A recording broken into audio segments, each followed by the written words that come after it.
আসসালামু আলাইকুম। তামিম তুই বেঈমান, তামিম তুই স্বৈরাচারী, তামিম তুই সবকিছু। সো সাকিব আল হাসানের এমন আকুতি আপনি কিভাবে দেখতেছেন? সো সাকিব মাশরাফি যদি ভুল করে থাকে তাহলে তামিমও ভুল করছে। সাকিব মাশরাফি যেহেতু কোনো পোস্ট দেয় নাই, সাকিব মাশরাফি যেহেতু কোনো আন্দোলনের শরিক হয় নাই, তাহলে আপনার তামিম ইকবাল কোথা থেকে আন্দোলনের শরিক হয়েছিল? সো বিষয়টি হচ্ছে এরকম যে নেই কিনা যারা কিনা সমালোচিত, যারা কিনা তাদের বাড়ি পুড়িয়ে দেওয়া হয়েছিল, যাদেরকে সমালোচিত করা হচ্ছে, লজ্জিত করা হয়েছে, কিন্তু তামিম ইকবাল কেন বেঁচে যাবে? তামিম ইকবাল তো কোনো আন্দোলনই ছিলেন না, তামিম ইকবাল তো কোনো পোস্টও দিয়েছিলেন না।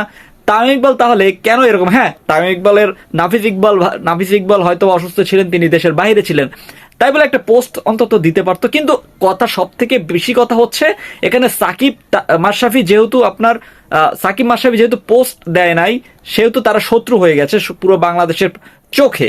তাহলে তামিম ইকবাল কেন নয়? তামিম ইকবালের কেন সবাই বুকে টেনে নিচ্ছে? সব আমি আসলে একটা এখানে ঝগড়ার কিছুই নেই, কারণ হচ্ছে আপনার সম অধিকার একটা কথা আছে। যেহেতু মাশরাফি সাকিব আল হাসান দুইজনই সমালোচিত, কিন্তু তামিম ইকবালের ক্ষেত্রে একটু ভিন্ন ধর্মী দেখতেছি। কিন্তু এখন ভাই আসলে এগুলো বলে লাভ নাই, কারণটা হচ্ছে আপনার আমাদের এগিয়ে যেতে হবে। আসলে যেভাবে ভালো হয়, যেভাবে জিনিসটা করলে ভালো হয়, সেদিকে আমাদের এগিয়ে যেতে হবে। তামিম ইকবাল যদি কোনো পথ পেয়ে থাকে তাহলে মাশরাফিও যে কোনো একটা পথ পাবে। আপনি কি মনে করেন? প্লিজ কমেন্ট করে জানাই দেন। টাইমের যদি কোনো সুযোগ সুবিধা থাকে তাহলে মাশরাফির সুযোগ সুবিধা পাবে। কারণটা হচ্ছে আপনার মাশরাফি ক্রিকেটের জন্য কম করে না। আমি পার্সোনাল লাইফ বাদ দেই, আমি ব্যক্তিগত লাইফটা বাদ দেই, ব্যক্তিগত জীবনে যে কে কি করছে সেটা বাদ দেই। আপনি ক্রিকেটে কি করছেন? মাশরাফি ক্রিকেটে যা যা বাংলাদেশের জন্য করছে সেটা অতুলনীয়, এবং মানে এটা আসলে বলার মতো না মাশরাফি কি করছে। তো তামিম ইকবাল যতটুকু করছে মাশরাফি আরো বেশি করছে। তো মাশরাফি সামান্য একটা ভুল হয়েছে, সেটা হচ্ছে আপনার সেই আন্দোলনে যায় না এবং আন্দোলনের পাশে থাকে নাই। কারণটা হচ্ছে তিনি একটা এমপি ছিলেন, যার পরিপ্রেক্ষিতে তিনি অনেক কিছু করতে চাইলেও তার হাত পা বাঁধা ছিল। আমি মাশরাফির পক্ষে গাইছি না ভাই, আমি পরিস্থিতি বলতেছি।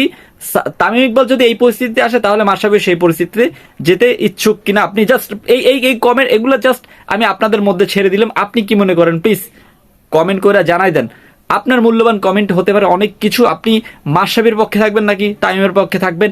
মাশরাফি যদি কোনো তামিম যদি কোনো পথ পেয়ে থাকে তাহলে মাশরাফি কেন পাবে না, এই প্রশ্নটা জাস্ট আমি আপনাদেরকে করতেছি। মাশরাফির দোষ ছিল, হ্যাঁ, পার্সোনাল লাইফ, ব্যক্তিগত দোষ আপনি বাদ দেন, আপনি ক্রিকেটীয় দোষ বলতে হবে এখানে আপনার। প্লিজ আপনার মূল্যবান কমেন্টটি করে দেন। আর হ্যাঁ, ভিডিওটি যদি ভালো লেগে থাকলে অবশ্যই চ্যানেল সাবস্ক্রাইব করে পাশে থাকুন। ধন্যবাদ।